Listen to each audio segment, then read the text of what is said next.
তো মুশতাকুন নবী দামাত বারকাতুহুম তিনি বলেন, আমি গেলাম নির্ধারিত সময়ে, সব কিছু আমার কাছে একটু এলোমেলো লাগলো। বয়ান করতেছি, মিষ্টি বিতরণ চলতেছে, হঠাৎ করে দেখলাম দুই তিনজন বেহুশ হয়ে পড়ে গেল। কেউ মারলো এমনও দেখা গেল না। আমি বললাম কি ব্যাপার? আমার পাশে যে বসা আছে, আমি বললাম কি ব্যাপার, ওরা বেহুশ হয়ে পড়ে গেল কেন? ওরা সিন্নি মিষ্টি একটু বেশি নিছিল, তার বাটে জয়টা মিলে তার অংশের চেয়েও বেশি নিছে, এজন্য একটু মারছি। আমার পাশে বসা থেকে ওইখানে মারছে, কেমনে মারছে, কিভাবে মারছে কেউ দেখলো না, কিন্তু বেহুশ হয়ে পড়ে গেল। আমার তো বুঝ হয়ে গেছে সবকিছু ব্যতিক্রম। বয়ান শেষ, গেলাম খাইতে বসলাম। টেবিল যায় দেখি আমার সাইজে এক একটা বিশাল বিশাল বড় বড় মাছ খাওয়ার জন্য রেডি করে রাখছে।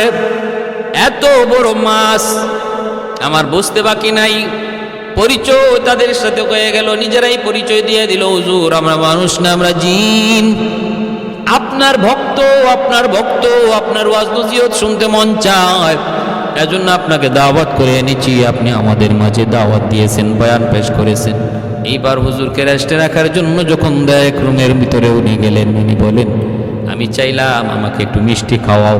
ওরা বলতেছে, হুজুর এত রাত্রে মিষ্টি পাবো কোথায়, যদি আনতে হয় চুরি করা লাগবে। না না হুজুর, এখন তো মিষ্টি আনা সম্ভব না, তাহলে একটু তেল আনা যাবে কিনা, ঠান্ডা তেল? কয় দেখি একটু ব্যবস্থা করা যায় কিনা।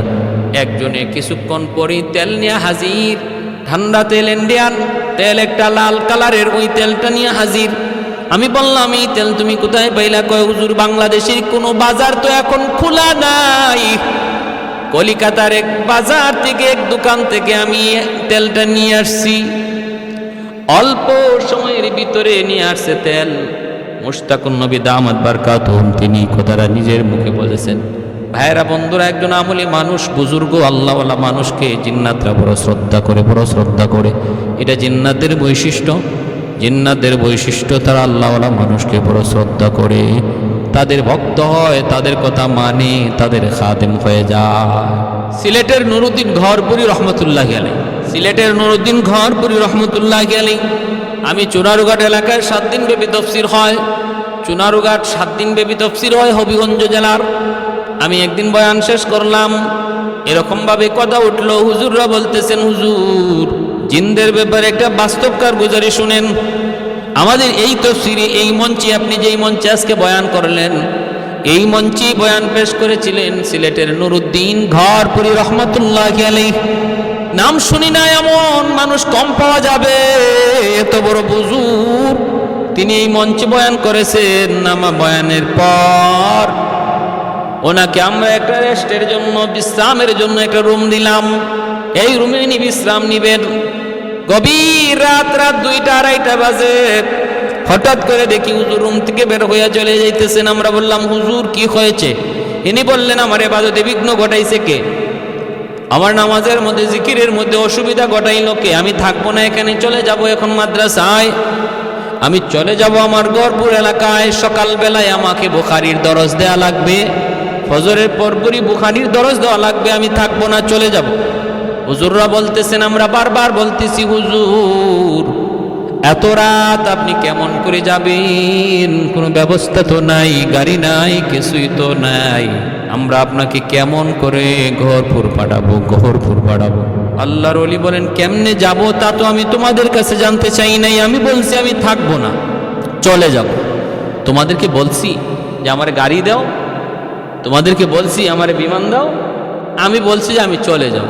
হুজুররা বলতেছেন, আমরাও পিছনে পিছনে হুজুরের সাথে সাথেই মসজিদ মাদ্রাসা থেকে বের হচ্ছি। কেউ ভয়ে কিছু বলতেছে না, হাতে লাঠি, সবসময় লাঠি থাকে। তো রাস্তার মধ্যে এসে তিনি দাঁড়ায় রয়েছেন। রাত বাজে 2:30 3টা, রাস্তায় এসে দাঁড়ায় রয়েছেন। শুনশান রাস্তাঘাটে, মাছি পর্যন্ত নাই, রিক্সা মিক্সা কিছুই নাই। এত রাত্রে কি থাকে? আমরা পিছনে দাঁড়ায় কাঁপতেছি, কেউ সাহস পাইতেছে না এই কথা বলার। হুজুর চলে আসেন, হুজুর একটু রেস্ট নেন, সকালে চান, কেউ সাহস পাইতেছে।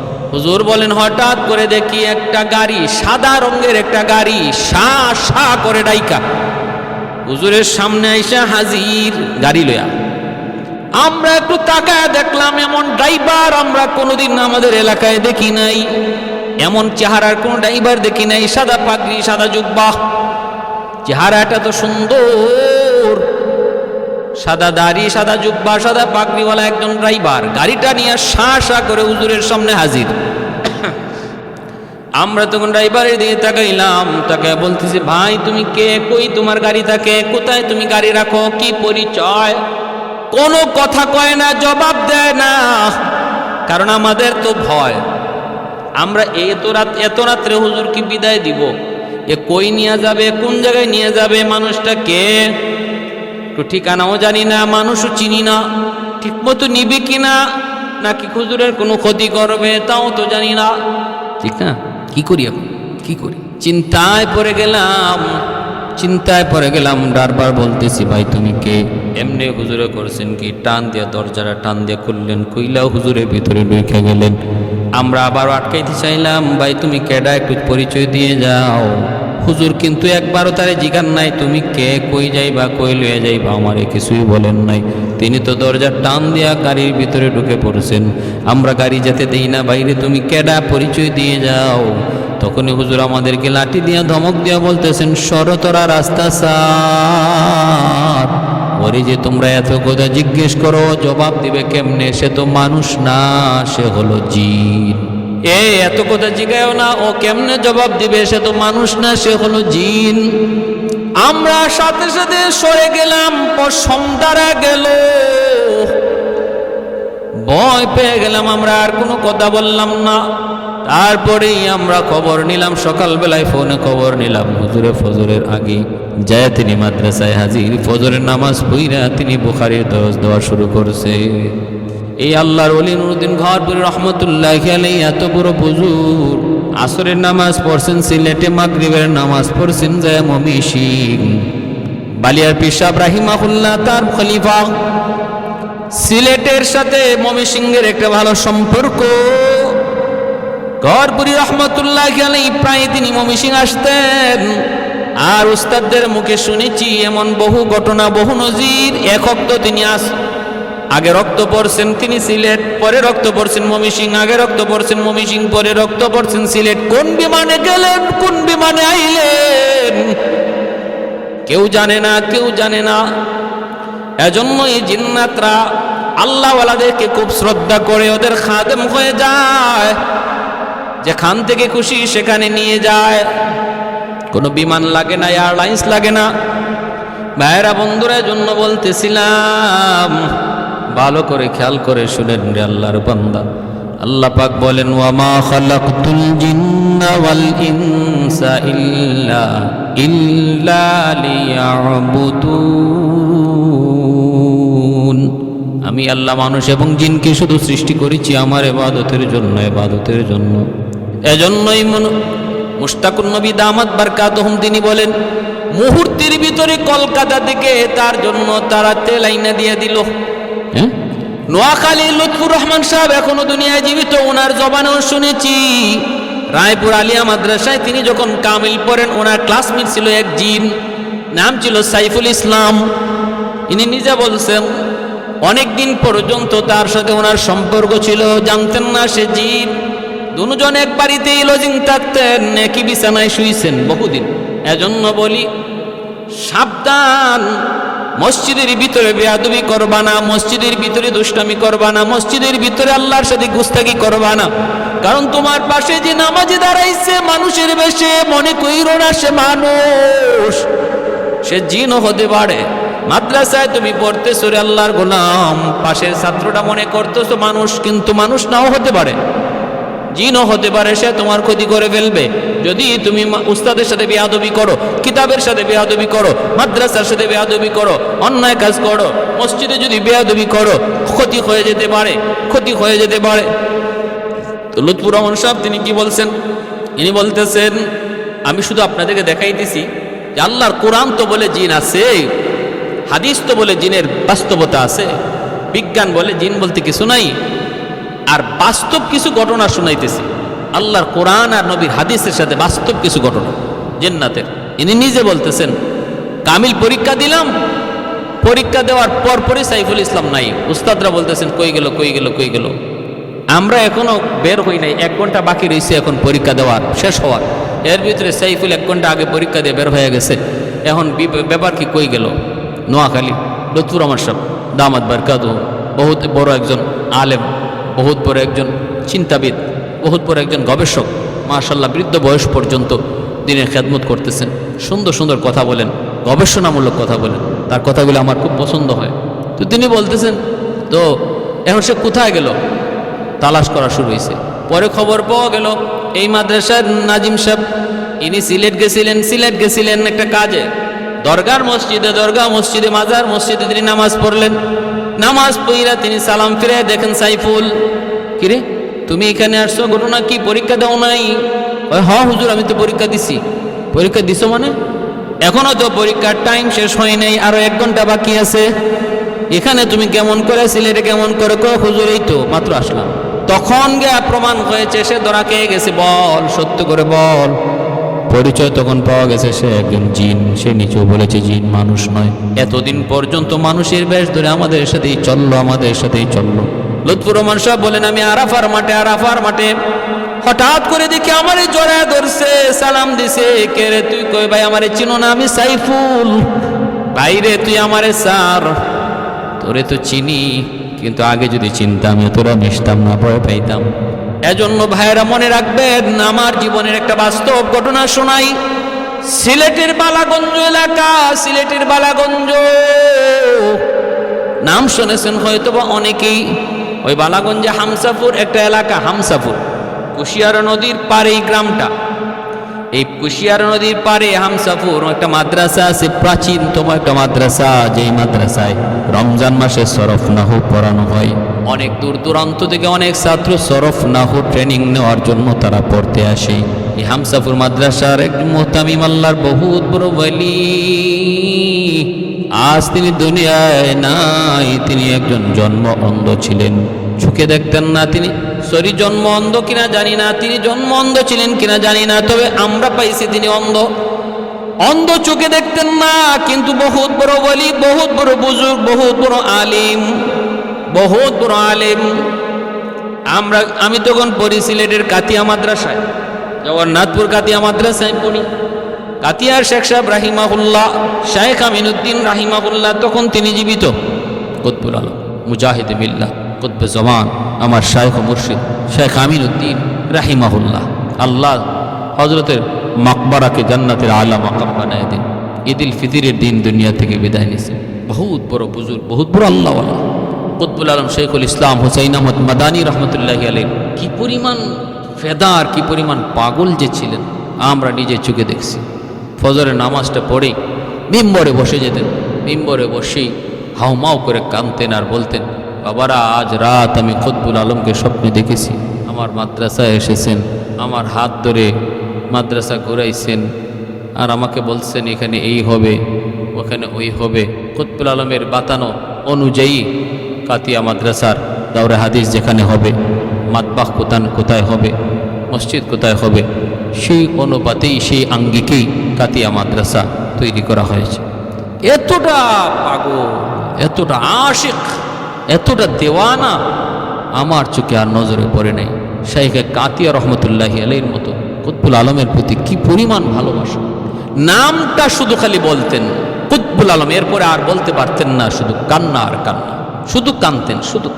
চোখগুলা ফুলে গেছিল কাঁদতে কাঁদতে, পানি বেয়ে বেয়ে পড়ার একটা নালা তৈরি হয়ে গেছিল চোখ দিয়ে।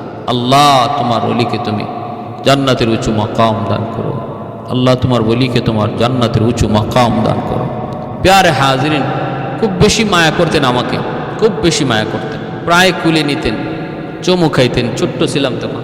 আমার উস্তাদদেরকে বলতেন, শোনো এ নাসিরুদ্দিন না, নাসিরুদ্দিন সিপাহ সালার, বলো নাসিরুদ্দিন সিপাহ সালার, কও নাসিরুদ্দিন সিপাহ সালার। এইভাবে দোয়া দিচ্ছেন, মাথায় হাত বুলাইতেন। মাথা কামানোটাকে খুব বেশি পছন্দ করতেন আল্লাহর ওলি, মাথা কামানোটাকে খুব বেশি পছন্দ করতেন, এত পছন্দ করতেন। চুল দেখা মাত্রই বলতেন মাথা কামা, মাথা মুন্ডা। ভাইয়ের আমার, তো আল্লাহর ওলি ওনার মাদ্রাসায় যখন আমরা পড়ি, তখন ওই বছর রমজান মাসে ওনার নাতি, আমার ক্লাসমেট শাইখুল হাদিস আল্লামা মঞ্জুরুল ইসলাম, আর ওনার ছেলে, ছোট্ট ছেলে শায়েখ ইসাক আমিনী, আমরা কয়েকজন তখন ওই হামসাপুর গেলাম সরফ নাহুর ট্রেনিং নেওয়ার জন্য। গিয়ে যখন ক্লাসে বসলাম, প্রথম দিন ক্লাসে বসার পরেই প্রথম আসছেন মাখর্ষী হুজুর দামাত বরকাতুম, এখনও তিনি আছেন, আল্লাহ আমার হযরতের হায়াতের মধ্যে বরকত দান করুন। তিনি আসছেন, আয়েশা বলতেছেন, বাবারা তোমরা তো ক্লাসে বসছো, আমার পরে তো হুজুর আসবেন, বড় হুজুর, কিন্তু মনে রাখো তোমরা এখানে যারা ক্লাসে বসছো শুধু তোমরাই আসো আর কেউ না, এমনটা মনে করো না। মনে রাখো এক ভিন্ন জাতীয় তোমাদের সাথে ক্লাসে বসছে, এবং আমার পিছনের যে জানালাটা খোলা আছে, এই জানালা সবসময় খোলাই রেখে দিও, এটা লাগানোর চেষ্টা করো না, কারণ তারা এদিক দিয়ে আসা যাওয়া করে। ক্লাসে কেউ দুষ্টামি করবা না, ক্ষতি হয়ে যাবে। তোমার পাশে যে বসা, মনে রাখবা, খেয়াল রাখবা, সেই ভিন্ন জাতির, সেই ভিন্ন জাতির। অতএব আদব আখলাক ক্লাসের প্রতি খেয়াল রাখবা। হুজুর আসছেন, আসার পরে আমরা সালাম দিলাম, মুসাফা করলাম, দেখি হুজুর অন্ধ, চোখে দেখেন না। এবারও তো আমরা পড়ি, হুজুর বুঝাইয়া দেন, আর বলতেছেন যে পিছনে একজনে একটু মনোযোগ নেই, দুষ্টামি করতেছো, আমি কি নাম বলে দেব? আমরা তো অবাক হয়ে গেছি, আমরা কেউ এর নাম এখনো বলি নাই, কিন্তু পিছনের যে ছাত্র দুষ্টামি করতেছে তার নাম নাকি হুজুর বলে দিবে, নাম বলেও দিছে।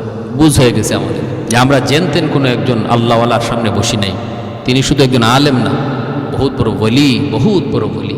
শাইখে কাতিয়া রহমতুল্লাহ আলাইহি তিনিও আমাদেরকে বলে দিয়েছেন, বাবা যাইতেছো বহুত বড় এক ওলির কাছে যাইতেছো, যাও আমার সালাম দিও আর তার কাছ থেকে দোয়া নিও। আমরা প্রথম দিন যাই যখন পরিচয় দিছি আমরা কাতিয়া মাদ্রাসা থেকে এসছি, তিনিও তখন বলছেন শাইখে কাতিয়া বহুত বড় আল্লাহর ওলি, বহুত বড় হুজুর, তার কাছ থেকে আসছো, মাশাআল্লাহ। তো এক আল্লাহর ওলি আরেক ওলিকে ভালো করে চিনে, এক ওলি আরেক ওলিকে ভালো করে চিনে। তো এভাবেই চলছে, ক্লাস চলছে। প্রায় সময় আমি কিতাবের ইবারত পড়তাম। তো একদিন আমরা এশার নামাজ পড়া, তারাবের নামাজ পড়া, লজিকের মধ্যে খাওয়া দাওয়া কইরা এক জায়গায় বসা। ভাইরা বন্ধুরা মনে রাখবেন, আমি বলি শুনেন, ওই এলাকার যত জিন্নাত আছে সমস্ত জিন্নাতদের বিচার করেন হুজুর। বড় হুজুরের কাছে রাত 12টার পরে জিন্নাতদের বিচার বয়, আর জিন্নাতদের ভিতরে যত সমস্যা আছে সমাধান করে দেন হুজুর। এজন্য রাত 12টার পরে আমরা হুজুরের কাছে কেউ থাকতে পারি না, কেউ খেদমতের জন্য থাকতে পারি না, তিনি বের করে দেন। 12টা বাজলে পরে তিনি বের করে দেন। ঘরটা ছিল ভাঙ্গাচোরা ঘর, কত মুরিদ বলছে হুজুর ঘরটা সুন্দর করে দিই, পাকা করে দিই, কিন্তু তিনি পাকা করতে রাজি না। বৃষ্টি আসলে বৃষ্টির পানি পড়ে, কত লন্ডনী কত কোটিপতি ওনাকে ঘর বানিয়ে দিতে চাইলো, ঘর নিতে চান না, ভাঙ্গাচোরা ঘরের ভিতরেই থাকেন। আর রাত 12টার পরে বসে ওনার রাজত্ব সিংহাসনে উনি বসেন, জিন্নাতদের বিচার করেন। ভাইরা বন্ধুরা এক রাত এমন ঘটছে, আমি গেলাম, বড় উদ্দেশ্য করে গেলাম, হুজুরের কাছে আজকে থাকবো, খেদমত করব, রাত 12টার পরে আসবো না। বসা আছি, খেদমত করতেছি, কথা বলতেছি, হুজুর আমাকে বিভিন্ন কিতাবের কথা বলতেছেন। হঠাৎ করে বলতেছেন, বাবা কয়টা বাজে? আমি বললাম হুজুর 11টা, 11:30 হয়ে গেছে। এইবার তিনি বলতেছেন, বাবা দেরি করো না, চলে যাও। আমি বললাম হুজুর না, যাব না, আমি থাকবো।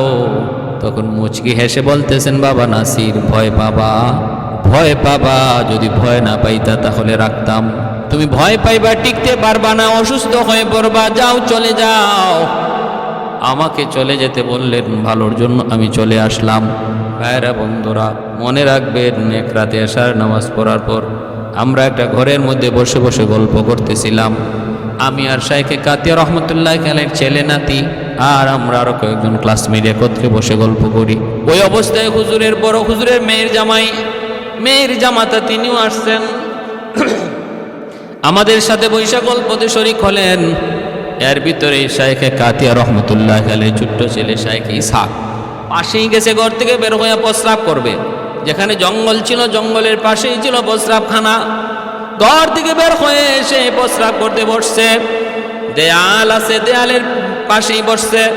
হঠাৎ করে জঙ্গলের ভিতরে কে কাকে যেন মারতেছে আর চিল্লাইতেছে। এই আওয়াজটা আর এই দৃশ্য দেখা মাত্র সে চিল্লানি দিয়া দৌড় দিয়া ঘরের ভিতরে আইসা পড়ছে। এমনভাবে বেহুশ হয়ে গেছে যেন তার মুখ দিয়া ফেনা বের হইতেছে। দৌড়ে যাবরে আমরা ধরলাম, হুজুরের জামাতা যিনি ছিলেন তিনিও আমাদের উস্তাদ, তিনিও জবরায় ধরলেন আর বলতেছেন, ইসহাক কি হয়েছে একটু বল। কয় হুজুর জঙ্গলের ভিতরে একজন আরেকজনের দৌড়ায় আর মারতেছে। আমি টের পাইলাম একজন পুরুষ আর একজন মহিলারে দৌড়ায়, চেহারা এত বিভৎস, ভয় পেয়ে গেছি, বিকট মানুষ দেখে আমি ডরে গেছি, আমার হুঁশ নাই।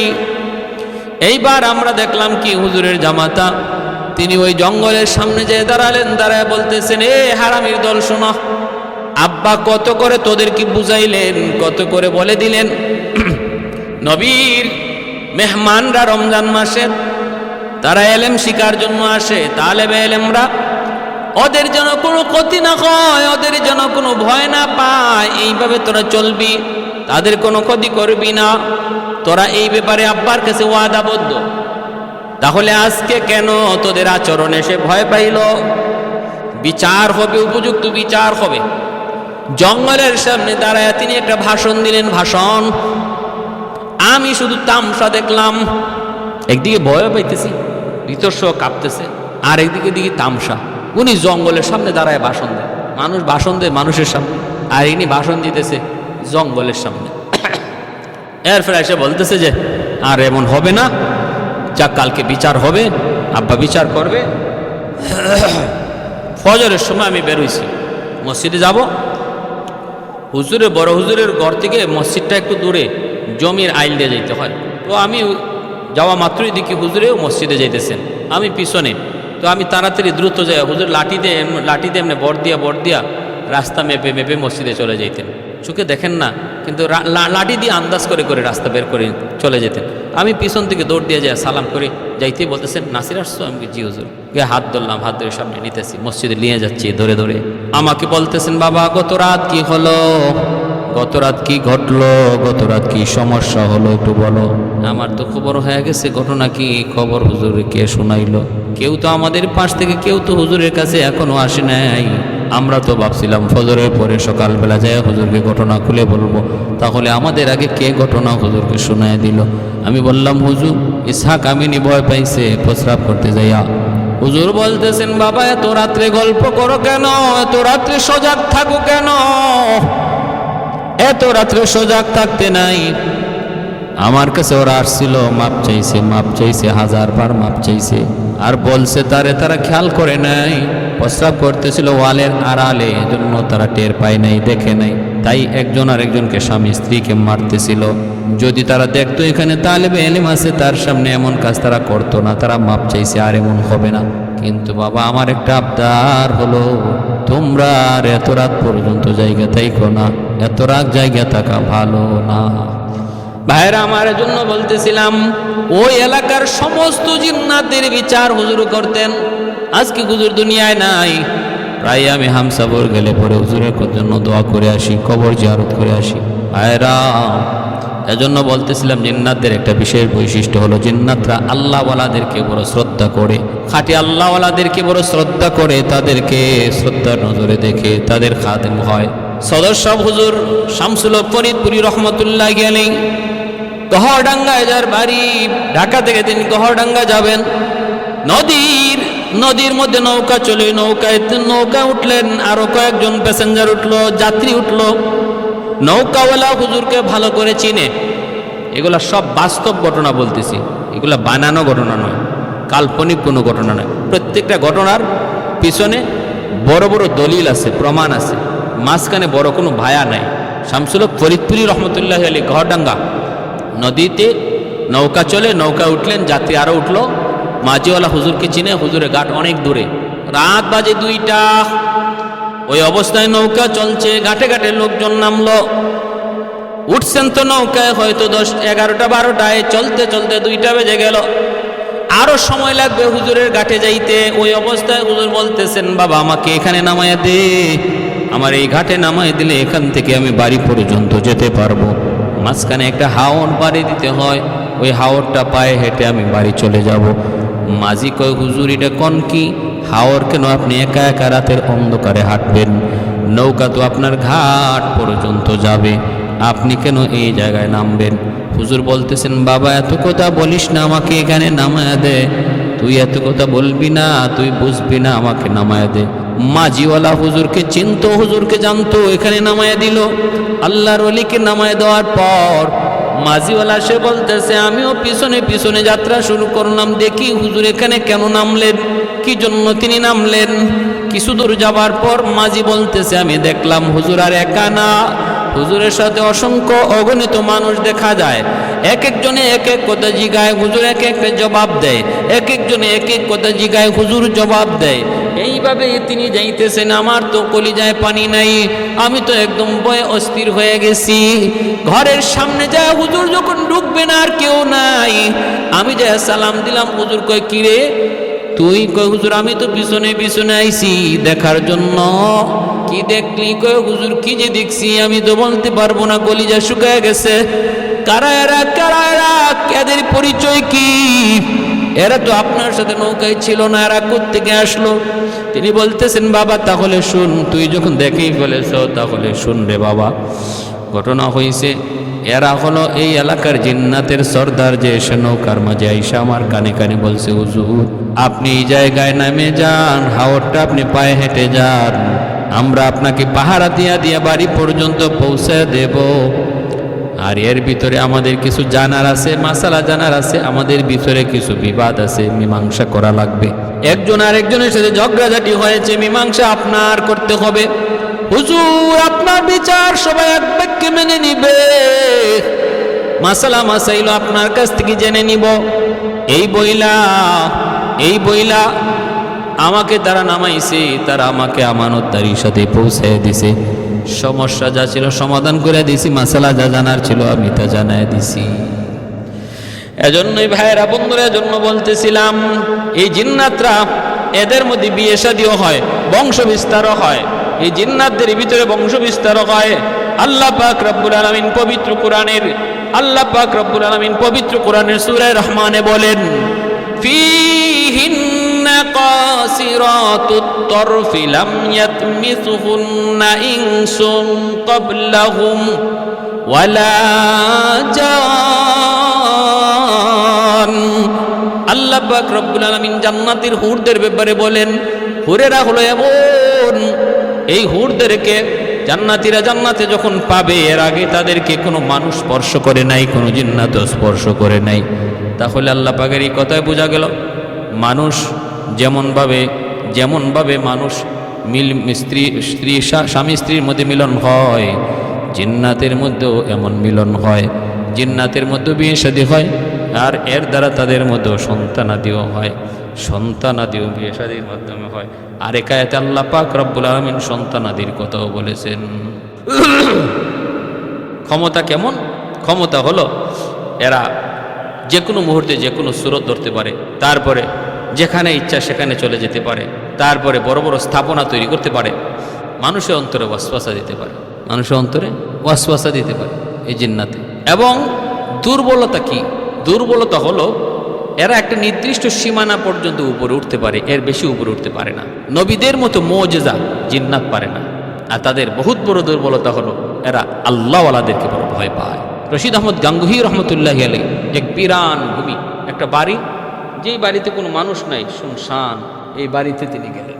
রশিদ আহমদ গাঙ্গুহি রহমতুল্লাহি আয়াতে রশিদ আহমদ গাঙ্গুহি রহমতুল্লাহি আলাইহি তিনি ওই বিরান ভূমিতে, বিরান বাড়িতে যাইয়া চিন্তায় পড়ে গেলেন যে এত সুন্দর একটা বাড়ি, কোনো মানুষজন কেউ নাই, ঘটনা কি?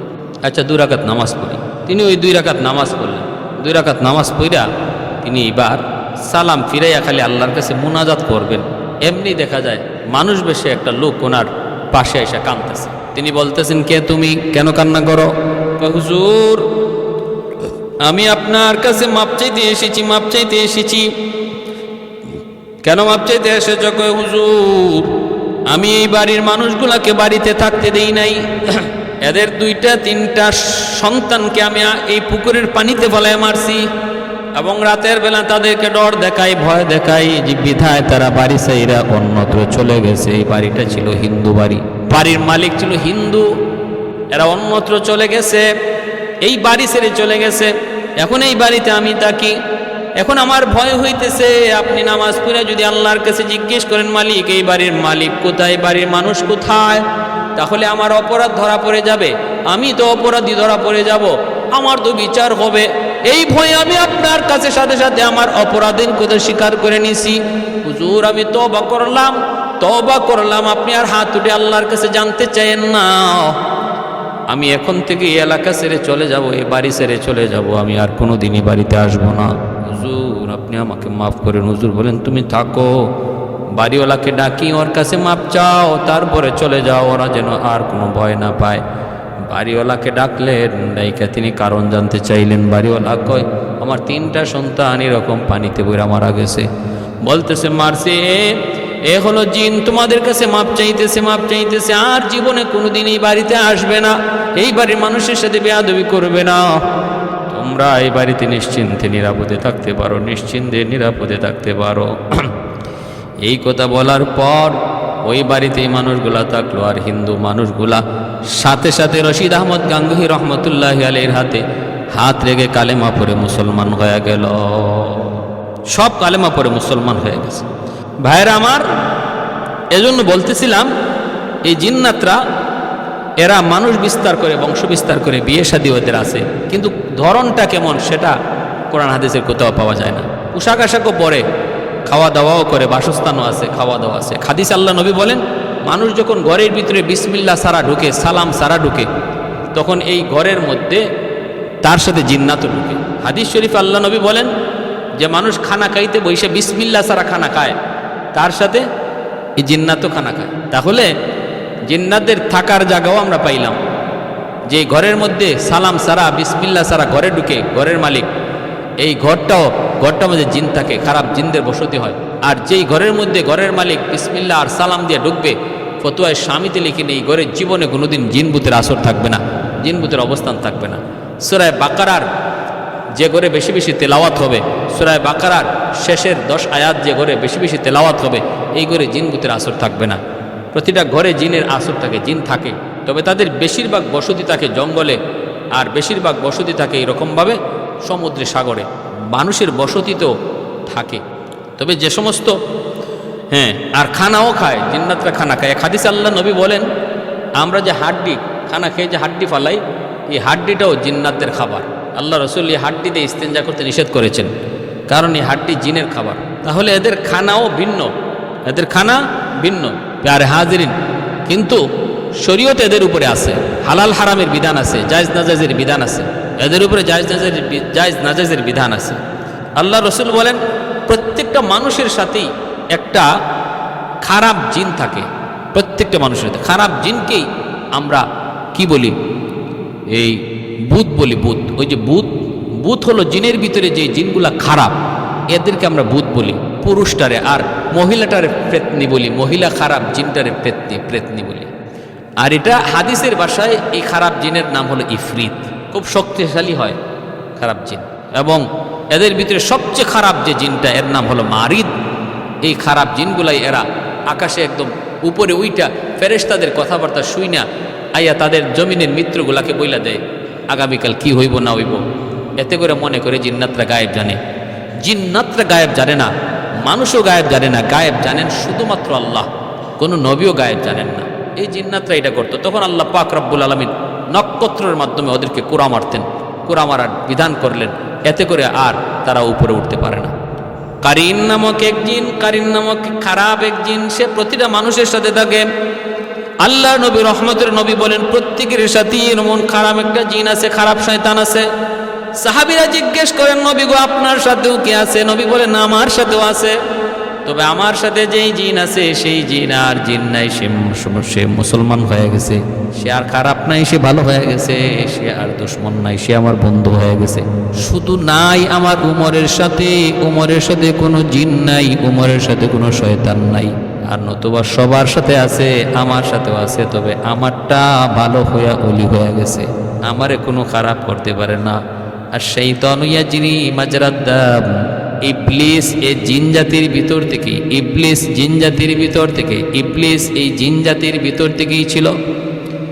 মায়া কইরা ফেরেশতারা ছোটকালে তার মায়া কইরা তার উপরে উঠায় নিয়ে ফেরেশতারা তারে ইবাদত শিখাইছে আল্লাহর কাছে বইলা। ইবাদত ফেরেশতারা শিখাইছে, সেই ইবাদত শিক্ষা সে ফেরেশতাদের উস্তাদ হয়ে গেছে। এজন্যই এই ইবলিসকে আল্লাহ যখন বলছিলেন আদমকে সেজদা করো, কয় না না আদমকে সেজদা করব না। আল্লাহ বলছিলেন কেন? কয় খালাকতানি মিন নার ওয়া খালাকতাহু মিন তিন। আমাকে আপনি আগুন দ্বারা বানাইছেন আর আদমকে মাটি দ্বারা বানাইছেন। মাটির স্বভাব হলো নিচে যাওয়া, আগুনের স্বভাব হলো উপরে যাওয়া। অতএব উপরের জিনিস নিচের জিনিসকে কেমনে সেজদা দেয়? হ্যাঁ, এরকম যুক্তি দেখায়া সে লানতের তকলিয়া নিচে নামছে। আর শাইতানু ইয়াজরি মাজরাদ দাম, এই ইবলিসের একটা ক্ষমতা এই, সে মানুষের রগ রেশায় ঢুকতে পারে, রগ রেশায় ঢুকিয়া মানুষকে ওয়াসওয়াসা দিতে পারে, ওয়াসওয়াসা দিতে পারে। কিন্তু আল্লাহ বলেন যতই সে ওয়াসওয়াসা দেখ, ইন্না কাইদা শাইতানি কানা যাইফা, শয়তানের ষড়যন্ত্র যতই দেখাক এটা অত্যন্ত দুর্বল, অত্যন্ত দুর্বল। আব্দুল কাদের জিলানী রহমতুল্লাহি আলাইকে এরকমভাবে শয়তান, এরকম এই জিন শয়তান সে করছে কি, আব্দুল কাদের জিলানী তোমার আর ইবাদত করা লাগবে না, তোমার উপর আমি আল্লাহ খুশি হয়ে গেছি। ইনি বলেন আস্তাগফিরুল্লাহ মিন যালিক। আস্তাগফিরুল্লাহ কেন বললেন?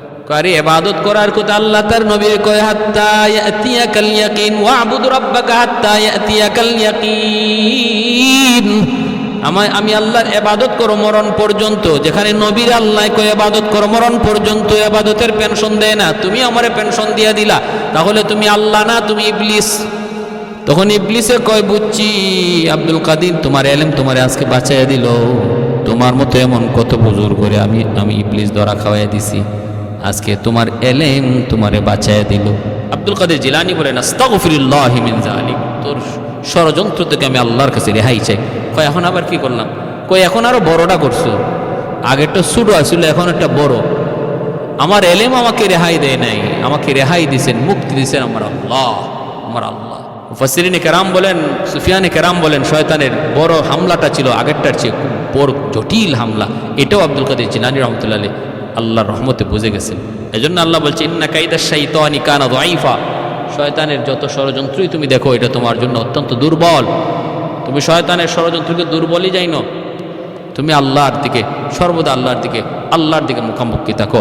আল্লাহ পাক বলেন ইল্লা ইবাদাকা মিনহুমুল মুখলাসিন, আমার যে সমস্ত বান্দারা সর্বদা আমি আল্লাহকে ভয় করবে, আমার ভয় অন্তরে নিয়ে চলবে, আমি আল্লাহকে সর্বদা হাজির ও নাজির জানবে, সর্বদা সে আমাকে তার পাশে রাখবে, তার কোনো ক্ষতি শয়তান করতে পারবে না, কোনো ক্ষতি এই জিন শয়তান করতে পারবে না, রগ রেশায় ঢুককেও তার ওয়াসওয়াসা দিয়ে কোনো ক্ষতি করতে পারবে না।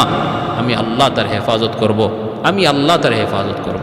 প্যারে হাজিরিন, আল্লাহ পাক আমাদের সবাইকে আল্লাহওয়ালা হওয়ার আল্লাহওয়ালাদের সহবতে থাকার তৌফিক দান করুন। এতে করে মানব দানবের সব ধরনের ক্ষতি থেকে আল্লাহ পাক হেফাজত করবে। যদি আমি আল্লাহওয়ালা জিন্দিগি তৈরি করতে পারি, সবার কাছে সম্মানের ইজ্জতের পাত্র আল্লাহ বানিয়ে দিবে। আল্লাহ যারে মহব্বত করবে, তামাম দুনিয়ার সমস্ত মাখলুকের অন্তরে তার মহব্বত আল্লাহ ঢুকাইয়ে দিবে। সে আমার ওলি, আমি তারে ভালোবাসি, তোমরাও ভালোবাসো, জিনরাও তারে ভালোবাসবে, হাইওয়ানাতও তারে ভালোবাসবে, মানুষও তারে ভালোবাসবে। আল্লাহ তৌফিক দান করুন, আমিন। ওয়া আখির দাওয়ানা আনিল হামদুলিল্লাহি রাব্বিল আলামিন।